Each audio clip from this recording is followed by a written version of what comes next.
Welcome to the Whole Parent Podcast. I am so excited that you have decided to spend some of your time hanging out with me today. This is a little bit of a different type of episode. Unless you've been listening to the last few, this is the fourth in a series that is dedicated to the 4 parenting types that come from my quiz, my parenting types quiz. If you are interested in that, finding out which type you are, you can go to the show notes at the bottom, the description, whatever you want to call it, and it is the first link on all of these episodes. And you can look back at the previous 3 episodes that have been published, and these are all episodes dedicated to the types. How did I come up with these types? Well, I've done a lot of different personality trainings and things like that, personality typing trainings, and I sort of synthesized a lot of different ones into a typing system that is specific for how we relate to our kids coming from our own childhoods. And I spent well over 100 hours kind of synthesizing and trying to find different personality typing systems that integrated well with one another. And the quiz went through many iterations, and I had it tested by a lot of different people who I've worked with. It's been available in my membership for a while. It used to be based on animal typings. And then I came up with these names that I feel are much more effective at describing what they are. And I've now am putting that quiz out into the world to be taken by the whole parent nation en masse to learn more about themselves and how they relate to their kids and how they relate to their partners and things like that. Interestingly, if you are not the seeker, which is the type that we are talking about in this 4th and final episode devoted to these types, I still think that you should listen to this because there's very likely a seeker in your life, and more importantly, there's a seeker in your children's lives. Maybe it's one of your parents, maybe it's another caregiver, maybe it's your partner, maybe it's your in-laws. There are a lot of different people who you come in contact with and who come in contact with your kids. And my guess is at least one of them is a seeker. And so to understand them better, to understand yourself better, especially if it's one of your parents or if this is your type, I think we should talk about it. And if you're ready to do that, let's get into it.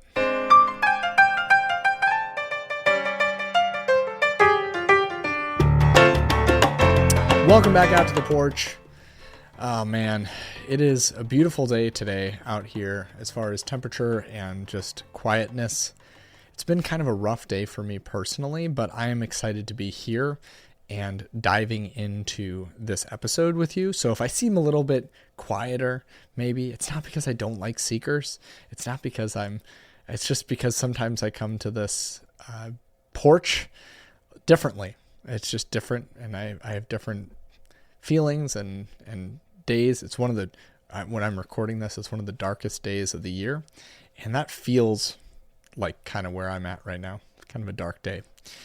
Anyway, I'm excited to be jumping in and talking about seekers anyway, and I think it's going to help me take my mind off a lot of the stuff swirling around.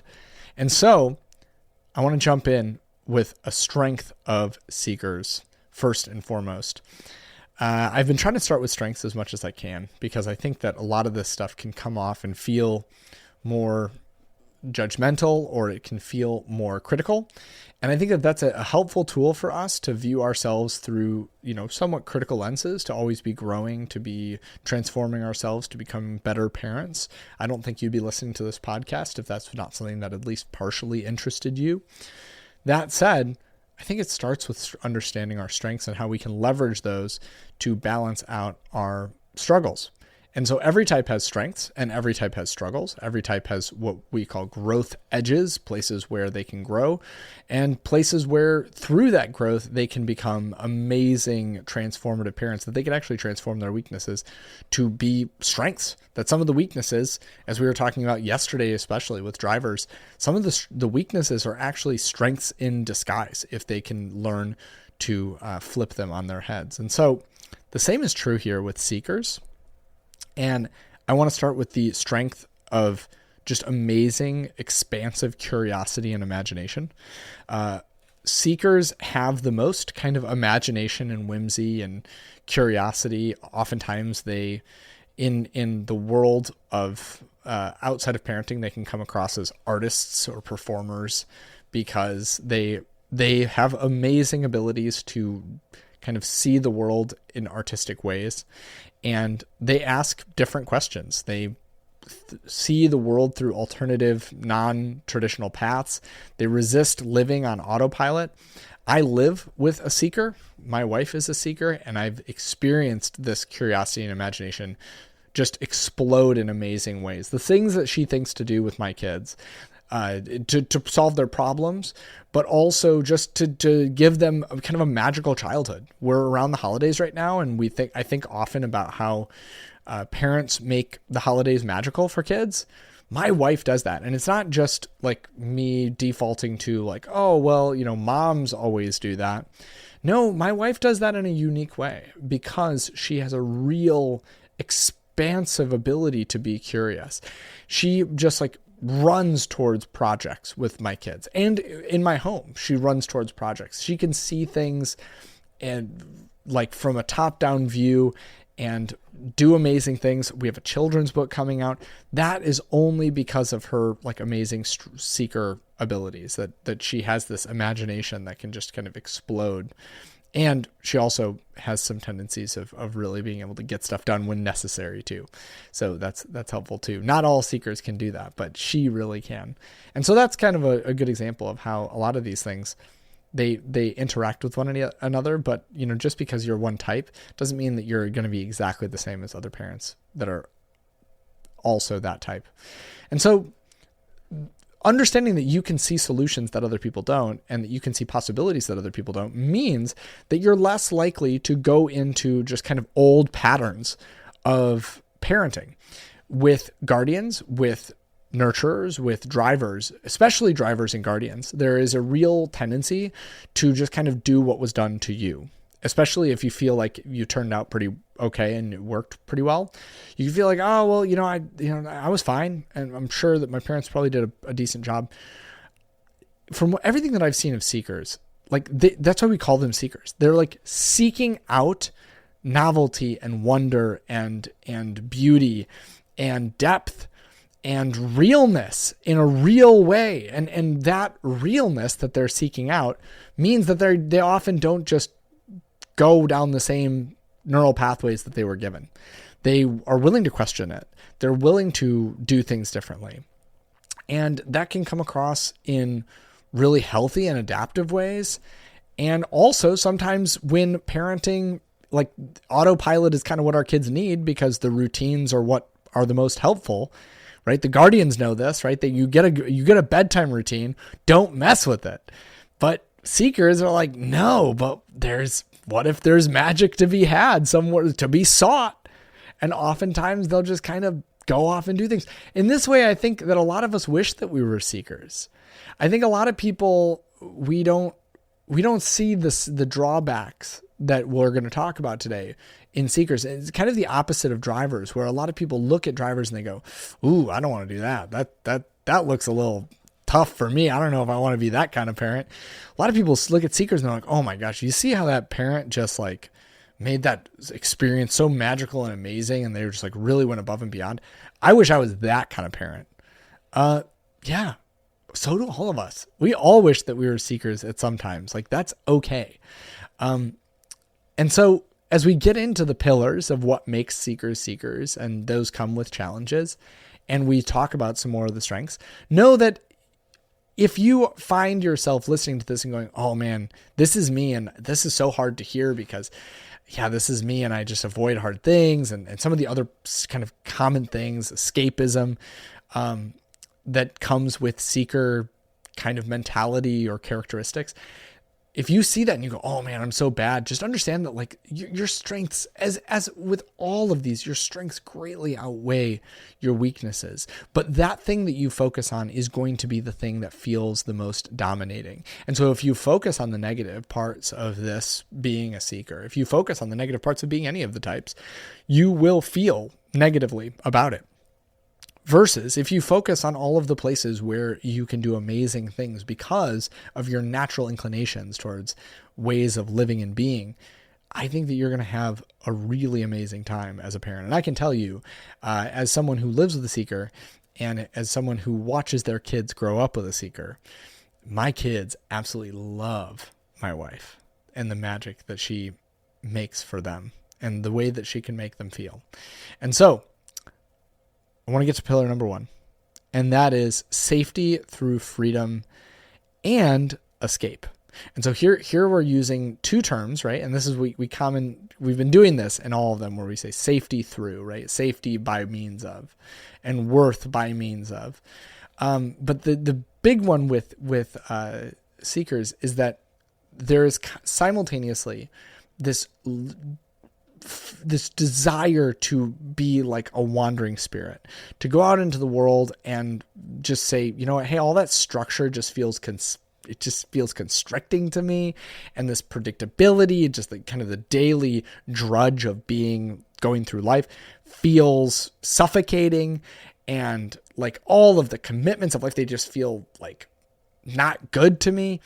And so when that happens, when you feel that kind of itch to explore, you often find your safety out there in the world, in experiences, in novelty, in adventure.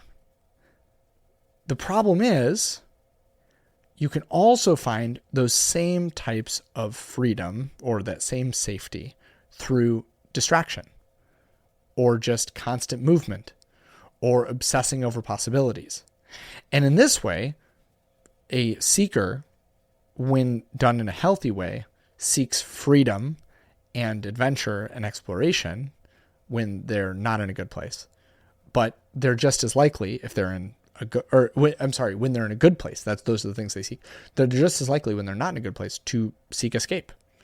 And unfortunately, the world that we live in now gives us so much easy access to escape, whether that's scrolling on a device, whether that's like just constantly, doing the next thing or streaming the next thing or going to the next thing.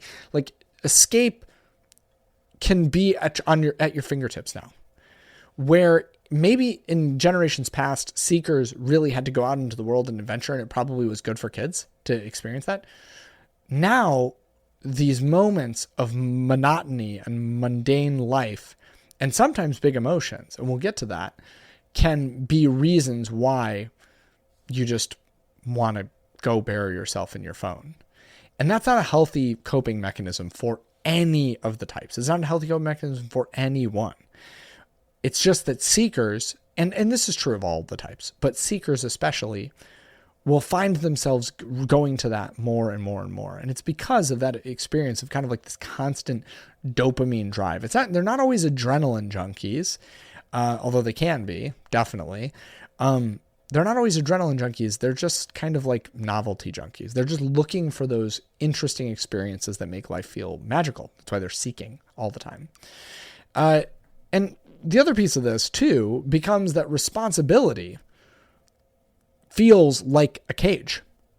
When you find safety and freedom in open spaces, then anything that's tying you down, anything that's forcing you to commit to it, things like, being a parent, can feel like they're kind of trapping you. And it can feel like you kind of need to escape from your kids sometimes. And that's okay. It's okay to get up and go out and do things on your own. Guardians, nurturers especially, really have a hard time with that. You may feel guilty for doing that, but it's actually a good adaptive response. Your kids need you to be healthy. And so when responsibility feels too suffocating, it's time to go out and go on a ski trip or whatever you need to do to feel like you, or go delve into a hobby that you so deeply love and that you're passionate about, so that you can feel like you have purpose outside of that. Because if your only purpose is just in raising these kids, where that might feel like warm and fuzzy to a driver who feels like the leader, or that might feel warm and fuzzy to a guardian who feels like that means that I got everything, systems for everything, and that makes me feel good, or a nurturer who wants to define themselves within that nurturing role. Oftentimes a seeker, it's not that they love their kids any less, but it's that they have to have meaning and purpose that go beyond simply, and it may be meaning and purpose by going hard into parenting and treating parenting like its own version of a hobby that you can fixate on and really delve into and be creative and imaginative with and explore, but not always. And that can be a struggle. Pillar number 2. And here we're going to hit on both pillar number 2 and also strength number 2, which is worth feels like it is earned through realness and authenticity and just like grit. I don't know what the term is. Just realness, being true to yourself. Like grit is the wrong word. It's just this feeling of like, I need to feel aligned and real and inspired. And you look at people, and it's kind of like Holden from, if you are familiar with the book, The Catcher in the Rye, he calls everybody phonies. They're not really living, right? They're not really doing anything. They're just kind of faking it their way through life. And he sees all these different people who he feels are phonies in The Catcher in the Rye. It's a very beautiful coming of age story with lots of problems laced in there. And, people have strong opinions about it. Is Holden this or is Holden that? I did a whole episode on it actually, or I did it as an analogy in one of my previous episodes that was scripted out. But Holden, whether you love him or hate him, he does have this ability to call out how fake people are. And I think in the world of Instagram now and TikTok and curated brokenness and, filters and all of this, it's easy to say that people are just kind of putting on a show, that they're not really being real. And the seekers in us, they're seeking realness at all times, not only for themselves, but they're seeking out people who are real and who are authentic and relationships that are authentic. And so they look at their kids and they seek that realness and authenticity. And part of that is that often they don't feel from childhood like they were accepted for who they were. And I don't want to like dredge up your childhood wounds here. And make you have to go to therapy after listening to this episode. But often it can feel like people didn't really understand me, or people didn't really see me the way that, like, as this authentic, real version of myself. And so because of that, it can feel like, oh man, I didn't get along with my parents, or I didn't feel seen and valued. But that also comes with the other piece of this, which is the strength, which is deep existential and emotional depth. Like seekers, like nurturers, have this ability to co-regulate, but seekers can go to like this crazy extreme depth. And there's a risk in that. There's a risk with being overwhelmed in that emotional kind of depth and existential depth. They're the ones who, when you're hanging out with them late at night, they're talking about the most interesting philosophical questions. They're brilliant minds who can really ask what the purpose of the meaning of life is and things like that. And that is a wonderful thing for a child to grow up with. A person who deeply wants to connect with them emotionally and on this deep existential level. And this health, that when healthy, this can become this crazy emotional literacy where you can name your child's feelings with them. You can help them put words to that. But the struggle is when it's not healthy. And that's where you can feel like you're not even being true to yourself. Sometimes, and I'm not saying always, but sometimes seekers can struggle to feel their own feelings because those feelings can feel overwhelming to them. And this is where we get sort of into pillar 3. And today I'm going to take the break after pillar 3 instead of before pillar 3. Because that worth through authenticity and realness, that's really, really important. And it's good. And you'll notice I didn't like couch that like I did with the other ones, because authenticity is genuinely a good thing. Like that's a good reason to feel valuable because you are really yourself. Brene Brown says that the difference between fitting in and belonging is that fitting in is changing yourself so that the group will accept you. Belonging is being yourself, having the courage to be yourself, knowing that the group will accept you. And that when you truly belong, you get to bring your full authentic self to bear and have people accept that version of yourself. And that is like the truest way of being in relationship. That constantly just fitting in and just changing who you are so that you fit in with the group, like that doesn't lead to the same level of fulfillment. In this way, like worth being authenticity means that like that's a good thing. Like that's a positive. Your worth should be in your authenticity, because your worth being in your authenticity just means that your value comes from who you really are. And that's beautiful. That said, it can become a challenge to say like, am I authentic enough? Am I authentic enough? Am I authentic enough? And this is where there's this constant avoidance of like distress. And it can be disguised sometimes as just being like a silver lining person or being flexible or being regulated, when actually it's just avoiding those deep emotions. And so how can the person who has the greatest emotional depth also be the person who is the best at avoiding those emotions? It's a real challenge. And this is where I had to harmonize this in my own understanding of what seekers were. And I'm not going to sugarcoat it. My wife was like, I don't know if you know enough to do the seeker episode, because I don't know if you can thread this needle. And I was like, I'm going to try. I'm going to really, really try. But from what I understand of being a seeker, I'm not a seeker, but from what I understand from seekers is that in that deep emotional depth, you know that your feelings can really knock you off kilter. That hard things, deep failures, deep struggles can be so, because your emotions run so deep, they can be so wounding. And so it's often easier to just avoid those things, to numb those things, to distract yourself away from those things, to focus on your art, to pour it into something else, because just sitting with the feelings can feel overwhelming.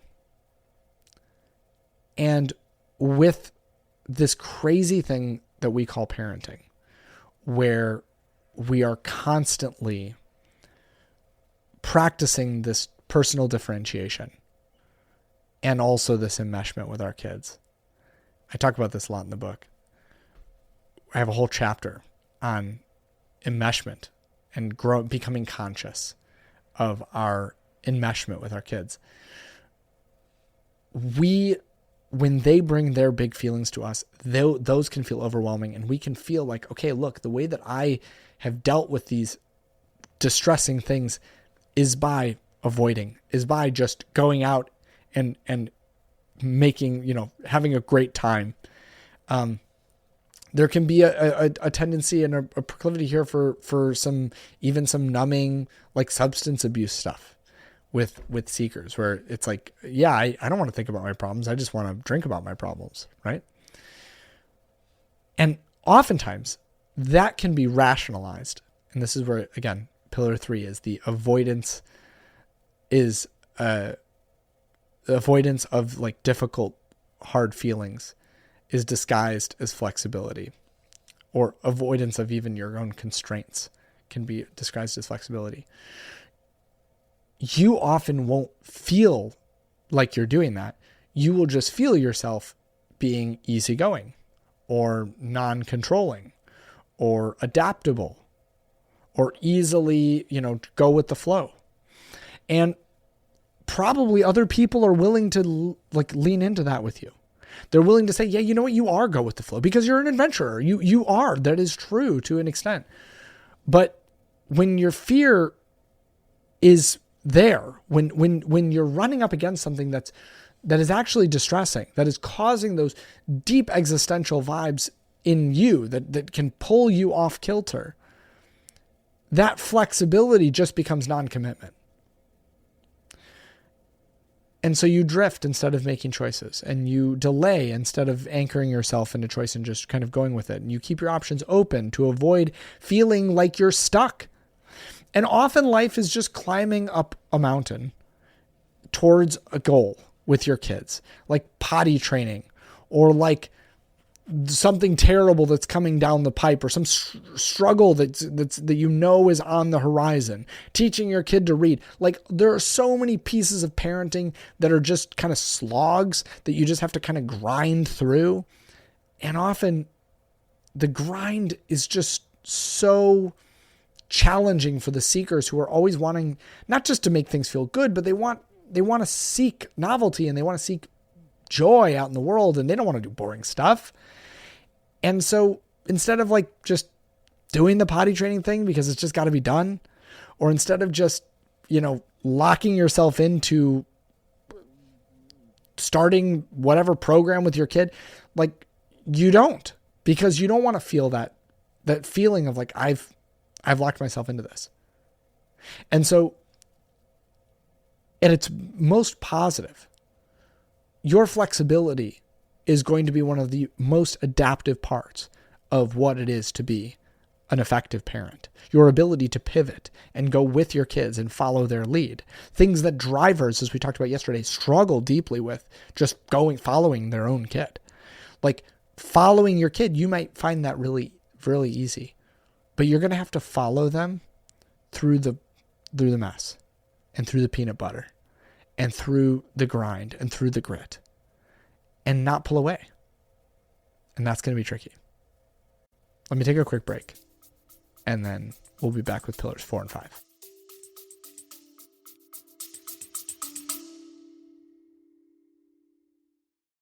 Hey, I want to pause for a moment and talk directly to you, because if you've been listening for a while, you know that I don't have any sponsors on this show.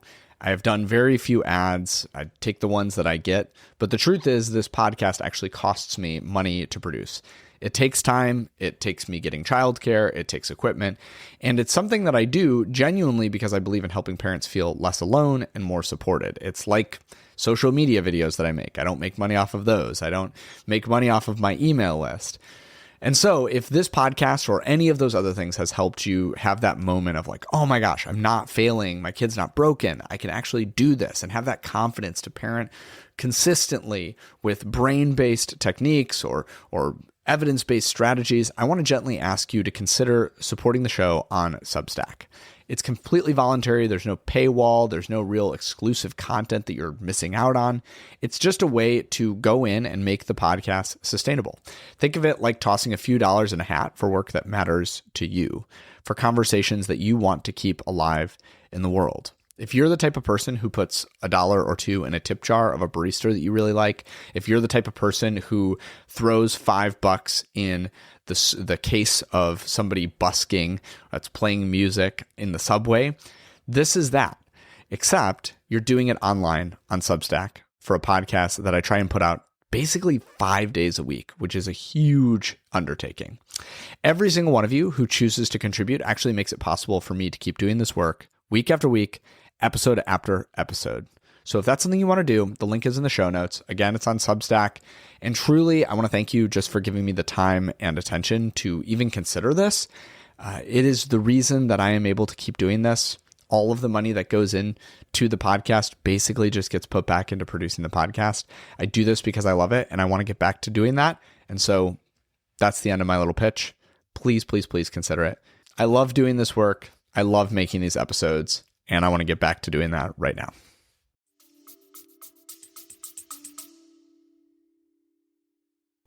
All right. Back at it. We're on pillar 4. And as you notice, a lot of these pillars kind of go directly along with the strengths. And this one's still sticking on that strength of being deeply emotionally, emotional depth. I was going to say deeply emotionally deep. And that emotional depth can become emotional intensity for kids, with kids. The problem is it can also break out of containment. And that is where we need to find some balance. I said before that oftentimes seekers did not feel understood as kids. They did not feel like their parents really got them, or that their caregivers got them, or that maybe that their friends even got them. They just didn't feel understood. And that's a typical thing. It doesn't mean that there's anything wrong with you. But often that experience of feeling that way can come from a couple of things. One of them is that they just felt very deeply, and parents did not used to be great at saying, I can see how deeply you feel about this. Part of it is that maybe that is their experience. Their parents were dismissive. Their parents were just like, well, what do you got to worry about? Why are you bothering me with this? And with both of those things, and with really any reason that you feel dismissed, what matters is not the intention of the parent. What matters is the experience of the child. And the experience of the child in this case is that they did feel dismissed. And because they felt dismissed, they were not, what I can tell you without any, reservation, is that they were not taught how to deeply feel their deep feelings. If they were taught how to deeply feel their deep feelings, they wouldn't feel misunderstood, and they wouldn't feel like their parents didn't get them, and they wouldn't feel like they were constantly seeking out that experience of life. I'm not saying that this is maladaptive. Again, some people this is just how they are, and maybe their parents could have done nothing to ever make them feel understood. There's nothing that they could do. But my guess is that they, no matter what happened, the parent did not teach them how to deeply hold onto their feelings. And so when the emotions do come and they're not avoided, and you don't run off to that, escape, or bury yourself into that hobby, or avoid and pass it on to somebody else. When it comes and you allow it to come, especially the negative emotions or the challenging emotions, they will surge, and then they will spill over the top. And that chasing of those experiences, of deep experiences, can mean that this happens more for seekers than for the other types. They struggle with boredom and frustration and emotional flatness in their life. They're looking for connection and inspiration. They're chasing it. That's one of the things that they're seeking. And so their nervous system actually prefers intensity, this kind of intensity, this extremes, oscillating, quickly changing, wearing your emotions on your sleeves, rather than the steadiness, because that can just feel boring and empty. And again, this is one of those places where safety feels like freedom. And so steadiness can feel like a cage, like being just not having any, a seeker might seek out a fight, not a fist fight, but an emotional fight, because they're looking for that intensity. They're looking for that big feeling, but then they don't want to go there necessarily. And so they might pivot off of it quickly and find the silver lining and move on. And this can feel to kids very unpredictable. And so this is one where that emotional intensity that has no containment, where it's emotional intensity that just spills all over and you wind up bleeding on everybody else around you, even if you're not necessarily feeling deeply, like you chased something and then you caught it and then boom, and you had this huge experience, and then you kind of bleed all over your kids with that. That's a place where you need to learn how to not necessarily contain, but how to regulate and how to hold those feelings that you were not taught to hold. And so it's not that you can't chase after big feelings. It's that when you experience those big feelings, you have to learn those skills that you were not taught as a child, which is how to regulate, how to not, explode out with your feelings all over everybody. And the beauty of this one, as it relates to the strength of feeling emotional depth, is that you actually are going to model this for your kids. So your kids are going to see you getting dysregulated and then regulating. They're going to see you feeling things deeply and not just being kind of consistent. And by the way, the other three types, oftentimes they just they can feel a little bit predictable. Seekers often don't feel as predictable to kids. And that can, in some ways, help them adapt to the world. It can also be really challenging. And this is something that I talk about on the podcast all the time, because kids need to feel like they know what's coming next. They need to feel like they have an idea of how their parent is going to show up in any given situation. And because the seeker doesn't want to be held down and confined under such terms. And they want to, they don't want to be stuck in the routine, much less the emotional routine of just doing the same thing the same way every time. That can feel tough for kids. I think the good news for seekers is you can be really, really, really effective as parents at helping kids process their deep emotions and their emotional swings and their emotional tides. Like when your kid is 15, 16, even 10, 11, you are going to be able to show them the path through the storm because you drive through the storm all the time. And you're often out on the waves and you know how to get through. The challenge is when your kid's a toddler and they need you to be more consistent. And so my encouragement to you is seek out that emotional intensity places that doesn't have to be always constantly around your kid. And I know how hard that is because I got 4 kids. They're always around. It's hard to seek out emotional intensity when they're not there because they're always there. But my encouragement to you is find places where you can let it spill over and let it surge out and change quickly with the winds that don't drag your kids into the hailstorm and maelstrom with you. It can be challenging, but you just got to remember that what your kids need is consistency. And so even though you're seeking novelty and adventure and you're seeking depth and authenticity and to truly understand yourself at a deep level and to existentially process what your purpose and meaning is in this world and universe, your kids aren't there with you yet. Like, it's so beautiful that you're going to be able to go there with them someday. I wish that every parent had the capacity to go there someday. Most parents do not have the capacity to go there someday. You're going to be a great conversation partner for your daughter and son at 25, 30 years old for sure, probably when they're in teenagers. You're going to be a great conversation partner. They're going to love having these deep conversations with you. It's just, can we make bedtime routine just the same every night though? Can we just never mess with the responsibility pieces that keep kids feeling like steadiness is what life is? Because remember, for your kid, everything is novel. They're experiencing the world for the first time. So things that are boring to you are not boring to them at all. And so that's where that fourth pillar, again, it's a strength. I don't want to lay on this like it's a weakness. That ability to just feel deeply and it comes all out, spills out all over everything. That's a beautiful skill. That's a beautiful part of your personality. It's just kind of hard for a kid sometimes to deal with that part. So we have to learn how to regulate. And then they can watch us do that and they can learn to do that too. Pillar number 5, and this goes along with the third strength. The third strength here I want to highlight juxtaposes the pillar 5. And so pillar 5 is this, first and foremost. There is a deep fear that you will lose yourself through responsibility. Obligation feels like a betrayal of yourself. Consistency feels like the death of possibility.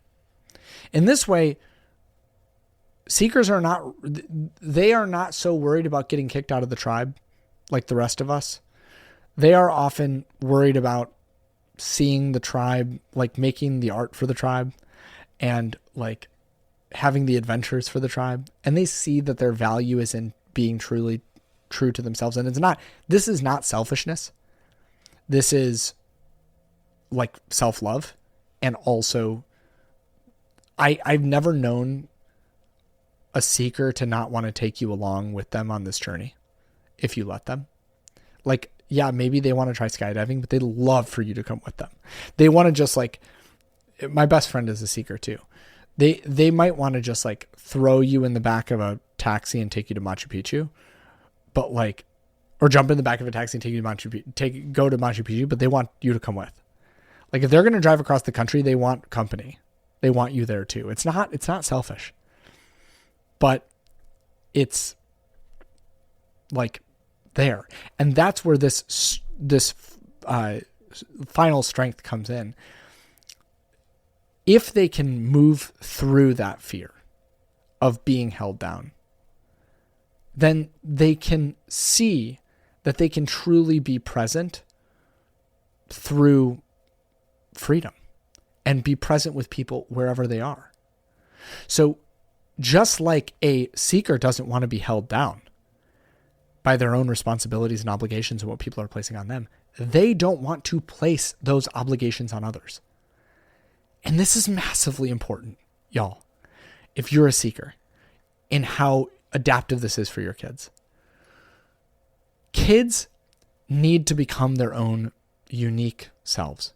They need to delve into their own interests and desires. They need to learn what they like. They need to learn what fires them up, what they're passionate about, where they're going to make their mark on the world.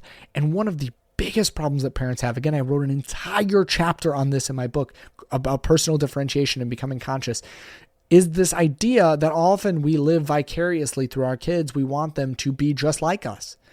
We want them to have the same political opinions and have the same religious persuasions and live a life that we've laid out for them. And we want them to do these things because we want them to have a good life. And we think we know what that looks like for them. And so, my goodness, they just need to fall in line. And the drivers among us are the ones who are going, trust me, bro, just do this. And the guardians among us are going, look, if you just go on this laid out path, you're going to be fine. I promise. You're going to see it. You're going to see this through. And the drivers are saying, look, this is how you're going to achieve well. And the nurturers are saying, don't go out there. Don't go into that freedom. I don't want you to go there because I'm afraid for you. And the seekers are like, go, and I'm coming. You want to go and climb Mount Everest? Like, let's start training. You want to go and learn the bassoon? Like, let's go. Let's look up on my phone right now where we can find a used music store and we can go find a bassoon. Seekers want others to be themselves too. They are seeking authenticity in their kids. They value autonomy and individuality and inner truth. And this becomes a very trusting parent. You see, the opposite of fear in parenting is trust. And a trust-based parent is what a seeker is at their most amazingly, beautifully authentic selves. They see their kids as full human beings, often because they didn't know whether somebody saw them as a full human being. They're not a project. They're not a kid that needs to be X, Y, and Z before they're loved and cherished. They're not, this is what a well-regulated seeker who has done their work extends what they want for their life to their kids. Not in an unhealthy way of saying, I know what's good for you, but in a beautiful way of saying, I want you to have the same freedom that I have. Now, life is also full of obligations. Life is also a place where consistency matters a whole lot. And so just because you want to resist being pinned down doesn't mean that you're always going to be able to resist it. You're going to have to find ways as a seeker to feel free in a life with kids that often does not feel free. But, and this is the good news before I hit the conclusion, if you can do that, if you can lean in, if you can process your childhood, man, do you make an amazing partner for your kid. Here's my conclusion. Each parenting archetype has a posture, a way of being that brings them back to themselves. For a seeker, it's integration. Bringing it all to yourself, your longings, your sensitivity, your restlessness, your brilliance, into the present moment. Can you sit in the mundane and not try to escape? Can you hold your own pain without needing to repackage it as growth? Can you feel all the way through without rushing to the lesson? It takes practice. But when you're able to stay in the moment without judgment, something sacred happens. You start to realize what you were looking for is already here.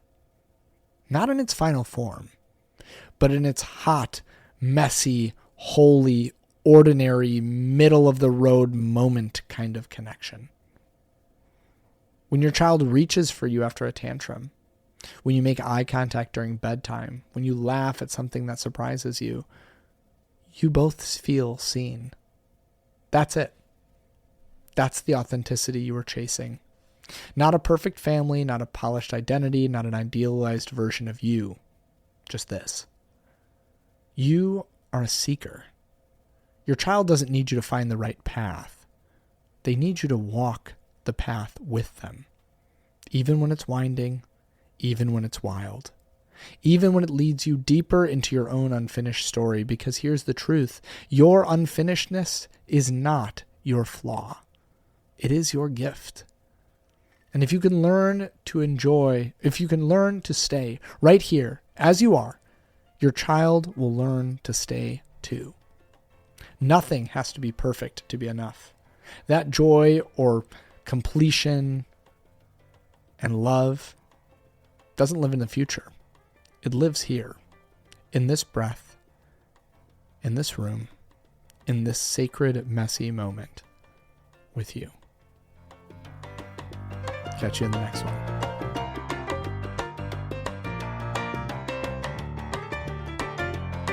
Thank you for your time listening to the Whole Parent Podcast today. I hope you got something out of it. I have a couple quick favors to ask of you as we end the episode. The first one is to jump over on whatever podcast platform that you are listening to right now and rate this show 5 stars. You'll notice there are a lot of 5-star ratings on this show, whether that's on Spotify or Apple Music or Apple Podcasts. We have a ton of 5-star ratings, and it helps our podcast get out to more people than almost any other parenting podcast out there. And so it's a really quick thing that you can do if you have 15 or 20 seconds. And if you have an additional 30 seconds, I'd love to read a review from you. I read all the reviews that come through. If you particularly like one part of the podcast, or you like when I talk about something or whatever, imagine that you're writing that review directly to me. The second thing that you can do is go and send this episode to somebody in your life who you think could use it. Think about all the parents in your life. Think about your friends, your family members who could use a little bit of help parenting. It's vulnerable to share an episode of a parenting podcast with them. I get it. But imagine how much better your life is as a result of listening to this podcast, of following me on social media, of getting the emails that I send out. You can share that with someone else too. And so I encourage you, just go over, shoot them a quick text, share this episode with them, or share another episode that you feel like is particularly relevant to them. The last thing you can do is go down to the link, show notes at the bottom. And like I said, in the mid-roll, you can subscribe on Substack. It's $5 a month or $50 a year. I don't have that many people doing it. And yet the people who are doing it have made this possible. And so if you like this episode, if you like all of the episodes, if you want them to continue, the only way that I can keep making them is through donor support, free will donations to the podcast. Please, please, please, please, as you're thinking about the end of this year, as you're thinking about your charitable giving, I know I'm not a 501c3. You can't write it off on your taxes, but if you'd like to give me a little gift to just say, thank you for what you've done this year, the best way to do that is over on Substack. Again, $5 a month, $50 a year. It's not going to break the bank. It's probably less than you spend on coffee every week. Definitely less than you spend on coffee every week. Maybe less than you spend on almost anything, right? $5 a month is very, very small, but it goes a long way when it's multiplied by all of the different people who listen to the podcast and sending that over to me. I get all of that money. It's just my way of being able to produce the podcast, spend money on equipment, spend money on subscription fees, hosting fees for the podcast, all of that stuff, email server fees, all that. So if you're willing to do that, I would love it. Thank you so much for listening to this episode, and I'll see you next time.